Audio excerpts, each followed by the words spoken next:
দিলীপের WhatsApp channel, social মিডিয়াতে আরো সক্রিয় দিলীপ। দিল্লির নির্দেশে ফের ফ্রন্ট ফুটে দিলীপ। 26 লোককে সোশ্যাল মিডিয়ায় জোর, প্রতিদিনের কর্মসূচি হোয়াটসঅ্যাপে প্রচার। আরো বিস্তারিত জানাবে আমাদের সঙ্গে রয়েছেন আমাদের প্রতিনিধি সুস্মিতা।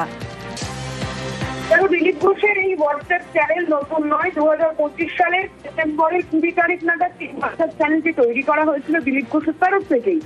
কিন্তু সেই সময়টা দিলীপ ঘোষের রাজনৈতিক জীবনে অত্যন্ত গুরুত্বপূর্ণ সময় ছিল, কারণ তিনি বিজেপিতে বেশ কয়েকটা কোণঠাসা ছিলেন, তিনি দলবদল করতে পারেন এই জল্পনা উঠেছিল। কিন্তু অমিত শাহের সঙ্গে সাক্ষাতের পর থেকে যখন বোঝা গিয়েছে তিনি সমন্বয় আবারও দাবাং দিলীপ হিসেবে মাঠে ময়দানে লড়তে চলেছেন বিজেপির ঝান্ডা কাঁধে নিয়ে, সেই সময়ে দিলীপ ঘোষের তরফ থেকে আবারও এই হোয়াটসঅ্যাপ চ্যানেলটিকে নতুন করে প্রচারের শিরোনামে আনা হচ্ছে। তার কারণ তিনি নিজেই মনে করছেন যে তার যেহেতু রোজকার কর্মসূচি এখনো পর্যন্ত পার্টির তরফ থেকে অফিসিয়াল ভাবে জানানো হচ্ছে না, ফলত তিনি তার নিজ উদ্যোগে আগেও যেমন ভাবে কাজ করেছেন, এবারও যেমন ভাবে আগামী দিনে গোটা রাজ্য জুড়ে কাজ করবেন, সেই কাজের কর্মসূচির তালিকা তিনি সকলের মধ্যে প্রচারের জন্য, সকলকে জানানোর জন্য এই হোয়াটসঅ্যাপ চ্যানেলটি আবারও নতুন ভাবে শিরোনামে আনছেন, প্রচারের মাধ্যম হিসেবে ব্যবহার করতে চাইছেন। বেশ বেশ।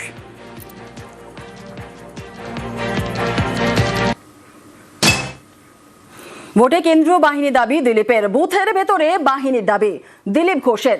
সোমবার বাহিনী নিয়ে কমিশনের বৈঠক, আর বৈঠকের আগে আধা সেনার দাবি দিলীপের।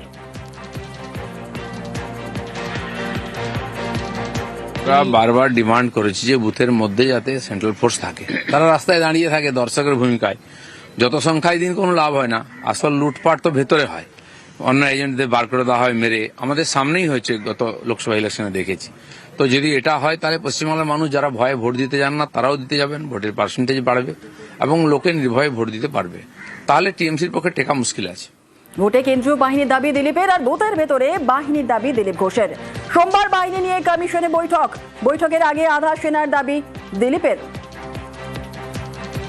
এই মুহূর্তে আমাদের সঙ্গে রয়েছেন অরূপ চক্রবর্তী। আপনাকে স্বাগত তৃণমূল নেতা, নিউজ 18 বাংলায় স্বাগত। ভোটের আগে কেন্দ্রীয় বাহিনীর দাবি তুলছেন দিলীপ ঘোষ, বুথের ভেতরে বাহিনীর দাবি দিলীপ ঘোষের, কি বলবেন?